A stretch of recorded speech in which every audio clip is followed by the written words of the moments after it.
Ladies and gentlemen, if you're just joining us, this is the second game of the day. This is the qualifier for the exhibition event in August for that $15,000 prize pool, with the top two teams qualifying and the number one team winning that $2,500 prize pool. The bands we saw last game were what I call the face roll heroes of Morgesh and Revenant. This time around, we'll have to see. I think the top three band heroes in this current build are going to be Revenant, Morgesh, and FaZe. Revenant being banned out by Reborn. They don't want to deal with Obliterate, and they don't want to deal with being pulled into the Nether Realm. And FaZe is going to be banned by In Memory of Iggy. I would expect Reborn here to pick up their support first. I mean, possibly that's what I would do. You pick up Decker right away. Give yourself that insanely strong. And they're not. They're saying, no, Notch, you have no idea what you're talking about. We're going to take Morgesh. We're going to put Reflect on Morgesh in the off lane, and he's just going to bully away. Could be a mid laner. Morgesh is she. It's like interchangeable. Some teams like running her in mid. Some teams like running her in off lane. And that's another strength of that hero, right? Not only is she just a really good hero, but also early picking her doesn't reveal your lanes. And when you get to this level, you always want to make sure you're not revealing your lanes. Memory of Iggy, they're picking up the Howitzer there, who I think after Morgesh. I'm actually a little surprised that they didn't pick up Bellica, to be honest. But maybe it's not a mid Howitzer. It's not unheard of for him to be put in the off lane. At least in my matchmaking band. I mean, let's be honest here. But they're actually picking up Howitzer over Bellica. So that means, I was going to say, if Reborn are going to get Morgesh and Bellica, that could be a support Bellica with the mid Morgesh. It could be a mid Bellica with an offlane Morgesh. There's a lot of different ways they can run this, and the Decker pickup. So more than likely, that's a mid Bellica. Then that's already three of the strongest heroes picked up by Reborn here. It's going to be solo Nazgul, most likely on Bellica, Revenant on Revenant, a Reflect on Morgesh. And Revenant on Revenant? Revenant on Revenant. Decker being picked up as well, so they've got a strong lineup. In memory of Iggy here, needs to pick up a jungler. They have their carry. They picked up Twin Blast to start, so they're going to pick up a Fang Mao. Fung. I'm not saying it. I won't. It's going to take a while to break that habit. We've called them Fang for so long. And a Chimera. I have long said. Now, when I say this, it generally is in tandem with the FaZe, but I think Chimera is actually... you can build a strategy and a draft around Chimera, and I think actually it's really strong. We've seen it a couple times in the past. Normally, though, I think Chimera and FaZe is really just so very strong, empowering Chimera with the region and everything like that. But there's going to be no FaZe this time. Nonetheless, we'll have to see how that's utilized. And it's your boy, Notch. Rampage being picked up here by Reborn. We haven't seen Rampage being picked up that consistently, and it's not very often you see him prioritized over Sevarog. So Reborn want to make sure they have a little bit of CC. They already have plenty of it between the Bellica and the Decker. Just a little bit. I hope Memory of Iggy has stasis gems in their deck. That's all I'm saying. All the stasis gems, because they've got Seismic Assault, Stasis Bomb, and Boulder. They're going to pick up a Murdoch for their last pick. They're just going to block a target down and then melt a target is really what's going to happen. You're not going to have to leave lane. Murdoch is just like, hey, I have the 3 stuns landed yet? Okay, here comes Long Arm of the Law. And they pick up a kill. In Memory of Iggy is going to be picking up a Muriel. So no, Iggy, I'm disappointed. I'm so disappointed. They let me down. Muriel, Chimera, Muriel, Fang Miao is a very strong combo. They need to be aggressive. They have to be very aggressive with this combo early. Once Muriel gets 5 and that Reversal of Fortune comes online, Chimera is ganking and then going in and trying to make sure they pick up those kills and secure those kills here. So I'm very interested to see how this plays out. The amount of control, though, Shane, on the side of Reborn, it's pretty disgusting. They have got CC for days. Stasis gems, blinks, purity sensors. You need it all. They have the potential. Obviously, Muriel picking up purity sensor and Stasis gem being pretty much a go-to item on almost any hero in the game currently, especially against CC heavy comps. This is an age-old tale of a dichotomy between drafts. You have one draft on the side of Memory and Iggy, which is just a pick-off burst damage composition with the Feng Miao and the Chimera, as well as the Howitzer R2000 rocket, and the more control-oriented composition coming out from Reborn.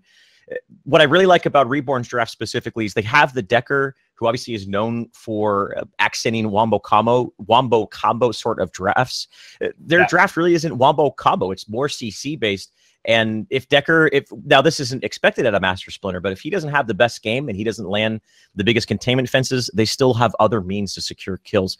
And I like that. But I won't be surprised if we see very liberal application of the containment fences coming out from this Decker, because it's not like he has to save it for a Tesla Dome or Make It Rain or anything like that. We're into this game, ladies and gentlemen. I'm going to have the distinct honor and privilege of introducing, in memory of Iggy, Vegan Zombie, I like that name, 12 on Howitzer, Stitched Banana on Chimera, Cuban Pete, Hot Dog Water on Feng Miao, Mr. Scar on Twin Blast, and Lazy Dump Animal, another very clever name, on playing the support Muriel. Over on the side of Reborn, we've got Master Splinter on Decker, Solar Nazgul in the mid game on Bellica, Reflect on Morigesh, J. Leo Grande on the Pufferfish Rampage, and NATO Sick playing the Doc, playing Murdoch, my friend. So we've got the CC out of this team scares me, man. I'm not gonna lie.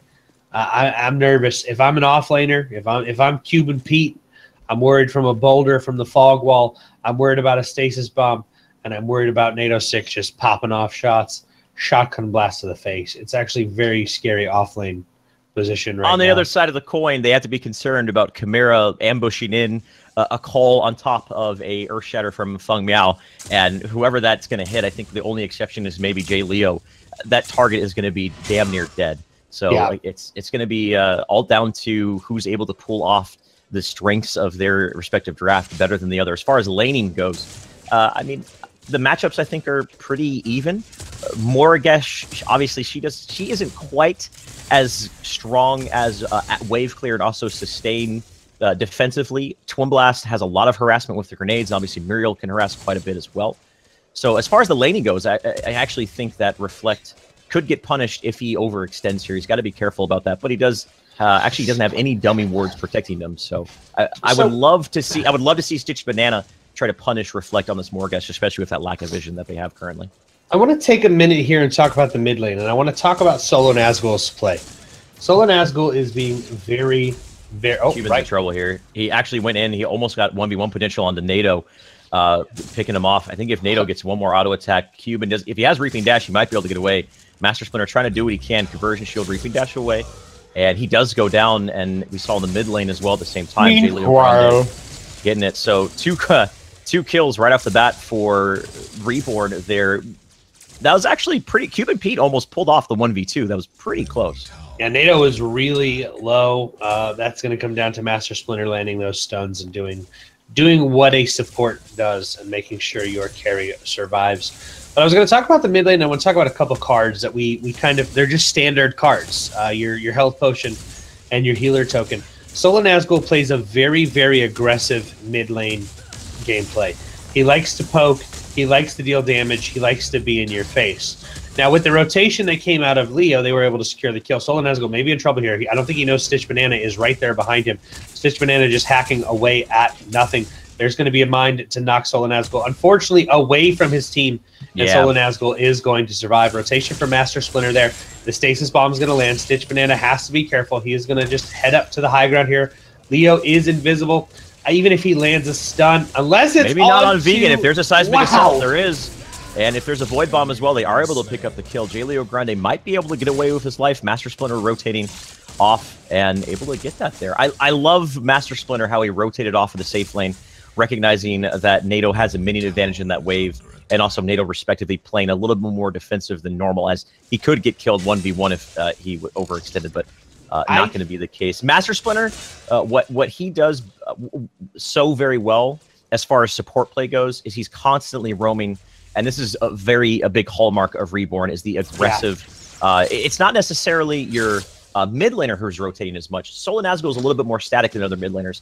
It's actually their support and their jungler who are the ones doing a little bit more tempo control. So it's not what we see out of teams, but it works for them, and it's worked for them for a very long time. I forget the amount of damage that Boulder does early on. I've been playing a lot of Grux and Chimera recently. Haven't really touched Rampage. You've abandoned your boy. I've abandoned my boy, but the amount of damage you saw that land, and you're just like, okay, this howither's not going to survive. But what I still want to talk about, and I'm gonna get this out. Get it in there before another fight breaks out. Go. Is the power of healer token and health pots. It really negates. You know what? Never mind. Cuban Pete's gonna die. Leo with the rotation. Every time you say the word healer token, man, Reborn's like, haha! I'm done talking about it. We'll talk about it later, Shane. They able to pick up the kill onto the Feng now. J-Leo rotated it's the good old CC of Decker Stasis Bomb into Boulder or vice versa. This is like a big wave. Like Legacy. Stitch Banana has rotated, and they're not going to elect to push it down as NATO realizing he's by himself.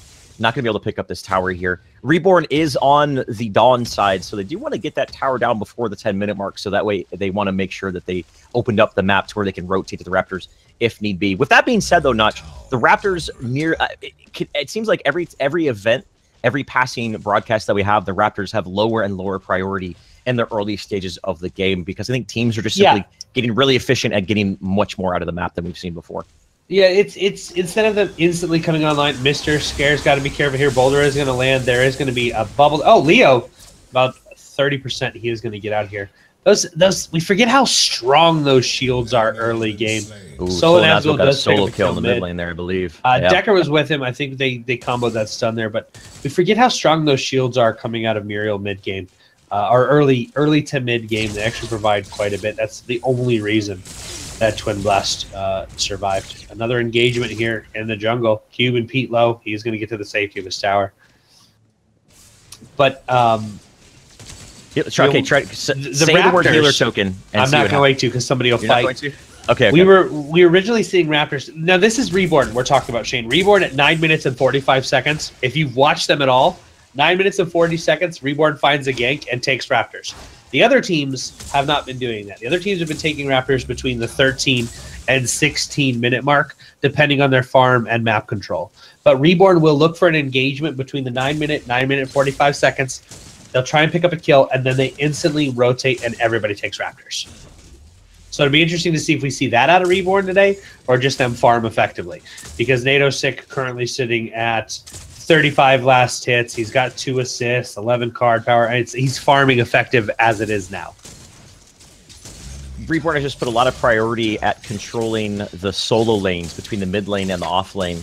Again, that's been mostly due to the fact of J-Leo and Master Splitter rotating. It's that Decker Rampage combo. If one of them lands a CC, the other one is going to be landing as well. 3 deaths on Vegan Zombie, as well as Cuban Pete. Vegan Zombie might want to reconsider his options as far as his dietary options there, because I think he does need some protein. He needs to get a little bit more farm in there and maybe play a little bit safer. He has level 5, so he has the Make It Rain now. And Muriel now rotated mid as well. You can tell even in memory of Iggy starting to recognize the amount of priority that Reborn has put into the mid lane and has now rotated their support over there. This does leave their carry in a little bit of a precarious situation. Reflect at level 6. He's now backing to spend for the first time, but Morgesh is she's the lane bully of this game. She is able to bully people out better than any other hero and does it so consistently that Mr. Scare, if he makes one misstep positionally, he can find himself all of a sudden very low and eating that curse, that very scary ability from Reflect. And the pressure continues in mid lane here. J-Leo Grande is level 5, so you better believe what's that mean, team? Time to dive? Is it time to dive? It's time to dive. Vegan Zombie does not have Make It Rain. We just saw he used it defensively and is still standing his ground, coming out from the weak side of the jungle through that fog wall. Stasis Bomb, Boulder, Seismic Assault, all of the CC in the world. The CC chain has now fallen off, and the shields from Muriel kept him alive. We see the long arm of the law not going to land. I think even if that did land, it might not have been enough damage. So Iggy starting to recognize that the mid lane is the place where the fight's going down. They've rotated accordingly, and Vegan Zombie able to survive through that. Reflect pushing the left lane all the meanwhile. Look at the strength of Consecrated Ground early, though. I mean, that kept Vegan alive because they landed all 3 stuns. There was a mana, a void bomb there. I was going to call it mana. You sound like a rapper just now. Oh, Mr. Scare's in a lot of trouble. The curse has got one more tick from Hive. Yep, that's what I was talking about. Mr. Scare. Muriel going mid was necessary, but it opened up another weakness in their laning of Twin Blast, and Reflect able to capitalize on it and gets a solo kill. Talk about a healer token, Notch. It's a good card. I don't want to talk about it anymore. I've given up. So 9 minutes 36 seconds into the game. The Raptors have come online. They are looking for a gank on Cube and Pete. Are they going to get it? If they get it, expect them to go to Raptors. Nazgul's got to be careful. He does have the red buff, so Cuban Pete going to get stunned up, and he's just overstaying his welcome. He was essentially 1v1ing Solo Nazgul for a while, but the rotation from Reborn was very swift. And yep, looks like they're starting to rotate that way. At least J. Leo Grande is. It's like I called it. It's like I've casted these guys for like a year. They pick up a gank at 9 minutes and 50 seconds. Where's the team at, Shane? They're getting the raps. Now Reflect is in some trouble.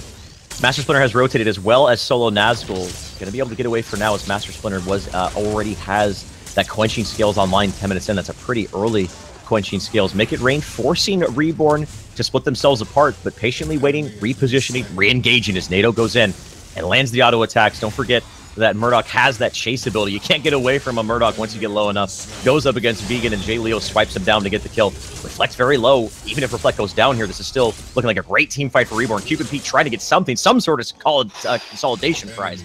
Not going to happen, and 4 go down. The lone survivor is the Muriel. Lazy Dump Animal, unfortunately, not level 5. Reversal of Fortune could have been a big tide turner in that team fight. But we always say how if one team is able to exploit the fact that a support is not level 5 yet, they can take a very early team fight, and that's exactly what happened. They went in and pretty much just... I like that they disengaged from the Raptors because they recognized that they had a good team fight opportunity. They took the team fight and then immediately fall back. Just very clean play coming out of them. That's just knowledge of the game. That's just an understanding of what to prioritize. They could have picked up 3 Raptors, but you would have lost 2 or 3 heroes at that same token. So it's not a great exchange at that point. Instead, they're close enough. Leo has his ultimate online.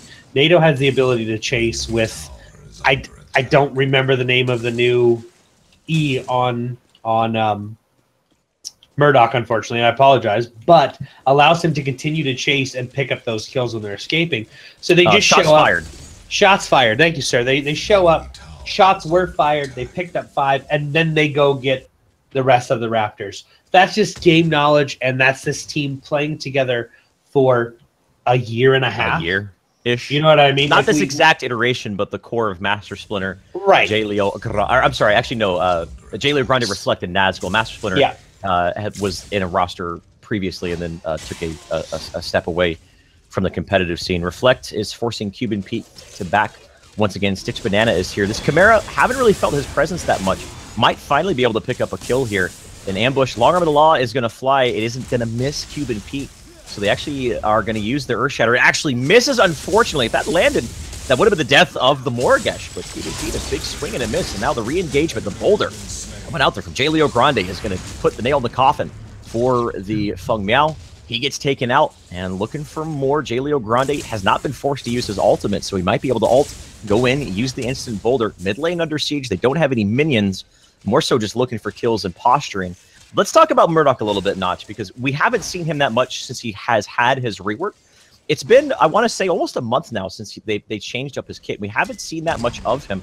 But from what I have seen from observing teams in practice, as well as talking to some people, teams are really starting to understand that this new Murdoch kit has quite a bit of value, more valuable than they initially thought. His late game damage output with the natural penetration on the shots fired passive, it actually, he can just crit people for a disgusting amount of damage in the late game situation. So look for NATO Sick to be, building that crit and leveling up that shots fired. And just, I mean, one crit with that passive up does, 50 to 60%. It reminds you of very early access over on Legacy when people were getting 2-shot. Stitch Banana found out in the jungle here. They're continuing to invade their opponent's jungle. Iggy just cannot find any safety whatsoever. First containment defense of the game goes down, but Nazgul comes in there and is able to pull the pistol and blow him up. Feng Miao thought he was going to get away, but Solo Nazgul said nay. Chimera trying to get away. That's the thing about Chimera. He's all in. Either you get the kill or you die. And obviously, we see what's happening here with Reborn invading the jungle. They still haven't even picked up this mid tier 1 tower. It's okay, though. They're going to be able to walk through it as they are tanky enough and healthy enough to do it. And actually, on the other side of the field, we saw the Twin Blast trying to mano the Morgesh, but Morgesh just simply too strong in that sort of situation, and Reflect picks up the kill elsewhere. So Reborn, left, right, and center are just making things happen. That was a nasty bait coming out of Leo Grande. That boulder lands on the vegan zombie. Oh, directly buddy, he's down. in some trouble. He's going to try and landmine away, but he's going to get picked up by Solo Nazgul there. In that jungle fight, Leo Grande baited them out. Master Splinter was standing behind Leo with the purple buff, so they collapsed onto Leo, and then Master Splinter was just like, yes, keep coming, and the rest of Reborn rotated in. They pick up the kills. It leads to them picking another kill. Unfortunately, they don't pick up a tier 2 tower out of it, but a 5-man wipe. Again, Reborn playing the way Reborn does. Very aggressive, constantly in the enemy jungle. That boulder from Leo onto Vegan, knocking him down, securing that kill. The play style out of these guys, it's very impressive to watch. It's what they do. It's how they play. They are aggressive. They're calculated. When they take a kill, 9 times out of 10 they go for a major objective. We know Raptors are going to be up here in 45 seconds. Yeah. I expect them to go for Raptors. I think one of Reborn's biggest strengths, and I can attest to this because I actually saw it in person as I was very fortunate to be for the Monolith event. I got to sit behind Jay Leo, and even though it wasn't the current iteration of this Reborn roster, I got to see how he does in his shot calling. I think Reborn's biggest strength thus up until this point for the past year has been Jay Leo's ability to shot call, and that's why they're always constantly moving and following up on kills or any sort of advantage that they have. Talking about Iggy here, their path to maintaining themselves inside of this game is starting to dwindle very quickly. Again, they have a draft that's oriented around picking someone off with the Feng Miao and the Chimera, maybe a little bit of extra long-range damage coming out from Vegan Zombie with the R2000 rocket. But the downside of that sort of draft is if you don't have a strong early game, your mid game is just not going to be there. And I think this is starting to be the case here. If we take a look at the numbers, while the numbers continue to build with the Raptors being taken here, it's a significant advantage over to Reborn. NATO sick at 32 card power, Twin Blast at 18, Shane. I mean, you cannot take an engagement. They cannot take a team fight here. What In Memory of Iggy needs to do is we talked about this in the last game. I feel like we're beating a dead horse here. Once these teams get behind, is turtle up. Do not hard push your lanes. Let the lanes come to you. Let them come to your tier 2 tower and farm safely. Make sure you have wards inside your jungle. If there's wards inside your jungle, maybe you can catch one of these guys out, overextended, caught out and pick up a kill. Cuban Pete is going to be triple stunned to death. But Stitch Banana's in the back line. The call has been used on to reflect. J. Leo Grande popping that ultimate and diving to secure the kill. Reversal of Fortune was almost enough to keep him alive, but immediately being put onto the back foot. They were not expecting that flank for the weak side of the jungle over to those off-lane jungle camps. Stitch Banana gets knocked up by the seismic assault. The CC from Reborn, man. It seems like Iggy, I keep calling their team Iggy, and everyone's like, what? There's no Iggy. In memory of Iggy, get some stasis gems. I think that's the best thing they can do is get some stasis gems to try to break this CC chain. Because as of right now, the moment one stun lands, the next one is going to follow up. The coordination has been there consistently every single time. Feng was almost able to get away, and they might have been able to reset that fight after the containment fence went down, and maybe with Muriel shields enabling Chimera to stick to reflect. But J. Leo Grande was able to get the kill. And the moment J. Leo Grande was able to get that kill, I think the team fight just started to fall into Reborn's lap right there. Tier 2 fallen.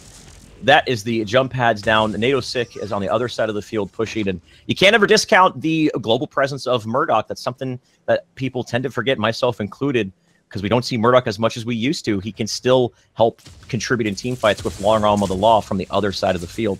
And if you're able to force someone back like that, then that puts your team at an inherent advantage. Yeah. The big thing is looking at the vision. Looking at how much vision Reborn has. It's now starting to be dewarded by the side of in remembrance of Iggy here. Memory of Iggy. In memory of Iggy. Like there's not enough ward coverage. Carne asada steak. They're completely being caught out, and they just need to continue to make sure that they have these wards down. Get Orb Prime warded, because Orb Prime is going to be a major objective with the lead they have here. Yep. Orb Prime is going to be something that we see them, I think, pick up fairly quickly here. You can tell they're starting to ward up there and just posture around it 19 minutes in.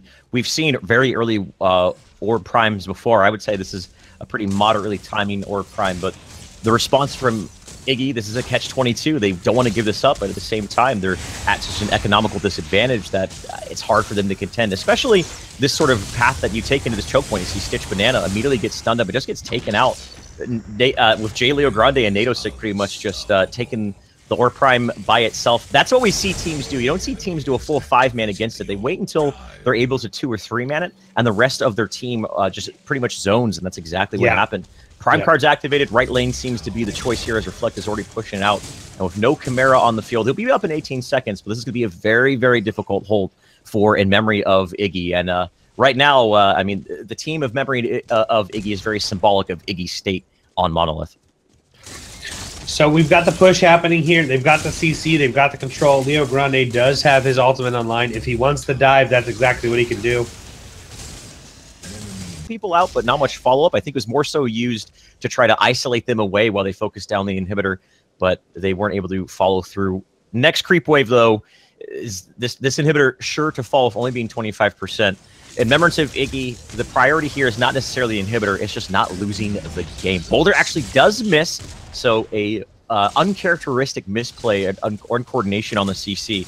But they're going to latch onto this inhibitor. Knockup mine is there. NATO is going to get the last shot onto it. And here come the Super Minions. Long Arm of the Law is going to secure the kill onto Vegan Zombie from downtown. And this is not looking good for In Memory of Iggy.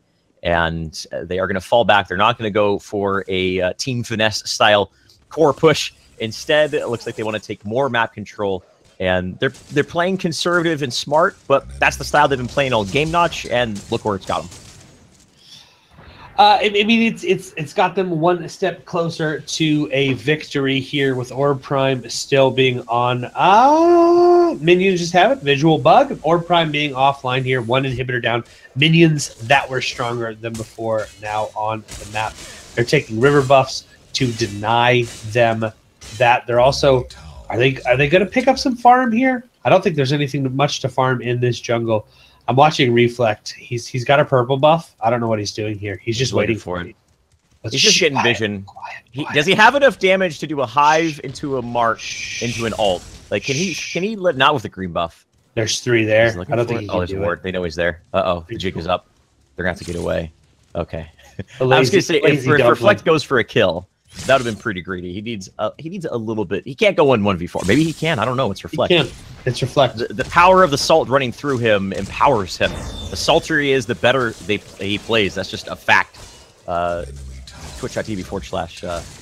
I forgot his Twitch name. I'm sorry. Reflectable. I'm trying. Yeah, Reflectable. There you go. Tier 2 push coming down the line here. Fung is doing a decent job. Cuban Pete is on the other side of the field trying to get some split pressure, but 4v5, this is going to be a very difficult hold. They're trying to do what they can. You can tell that In Remembrance of Iggy is trying to get something going on the map here with Fung now being on the opposite side of the field. It's a tier 1 tower. If they're able to pull off a 5v4 hold, which at this point would be somewhat of a miracle for them considering the deficit that they find themselves at, this could be a really big swing of momentum. Feng Mao has now backed up. He's not going to continue to push. And patience being displayed by Reborn. They're just sitting here chilling, going, okay, well, we know that right lane is eventually going to push against you guys because we have the super minions, or as you like to say, Joshua, the minions that were stronger than before.